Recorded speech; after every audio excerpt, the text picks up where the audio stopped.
नमस्ते छात्रों, मैं Prajakta Yadav new English school Banewadi विद्यालय में हिंदी शिक्षिका के रूप में कार्यरत हूँ।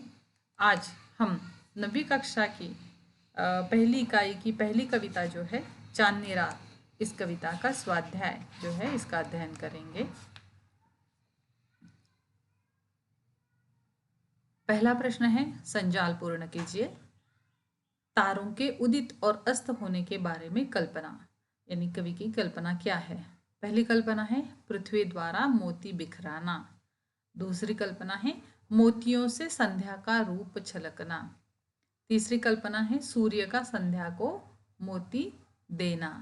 और चौथी कल्पना है सूर्य द्वारा मोती बटोरना। इस प्रकार से तारों के उदित और अस्त होने के बारे में कवि की कल्पनाएं है, जो कि मैथिली शरण गुप्त जी जो है प्रकृति प्रेमी कवि थे, इसलिए उन्होंने प्राकृतिक सुंदरता का वर्णन यहाँ पर इस कविता में किया है।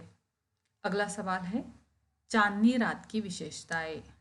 कवि ने यहाँ पर चांदनी रात की विशेषताएं दो बताई है। एक तो चांदनी रात में स्वच्छ चांदनी बिछी होती है और दूसरा है मोती बिखराती है। निम्नलिखित पंक्तियों का सरल अर्थ लिखिए। यहाँ पर 4 पंक्तियां दी गई है।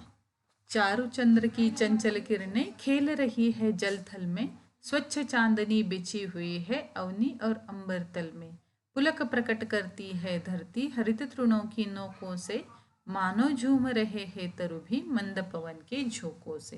इस प्रकार से इन पंक्तियों का अर्थ है, चांदनी रात में आकाश में सुंदर चांद तारे उदित हुए हैं, चंचल किरणें जल तथा भूमि पर खेल रही हैं, चांद का प्रकाश पृथ्वी तथा आकाश में फैला है।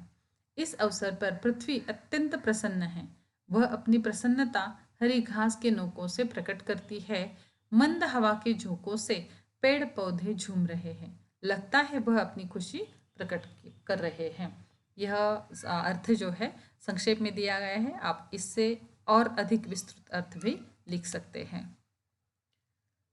अगली काव्य पंक्तियां हैं, क्या ही स्वच्छ चांदनी है यह, क्या ही निस्तब्ध निशा है, स्वच्छ सुमंद गंध वह नीरानंद है कौन दिशा, बंद नहीं अब भी चलते हैं नियति नटी के कार्यकलाप, पर कितने एकांत भाव से कितने शांत और चुपचाप।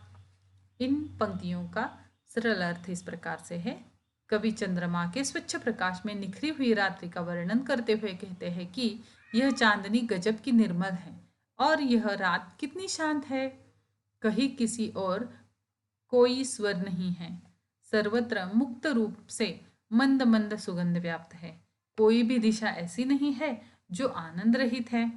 रात के समय जब सारा संसार गहरी नींद में सोया है, फिर भी रात्रि रूपी नटी के सारे व्यवहार चल रहे हैं।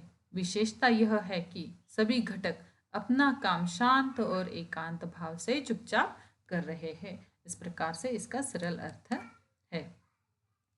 अगला प्रश्न है, पर्यायवाची शब्द लिखिए।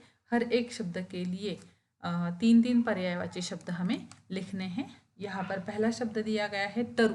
तरु इस शब्द के लिए 3 पर्यायवाची शब्द है, पेड़, दरख्त और वृक्ष।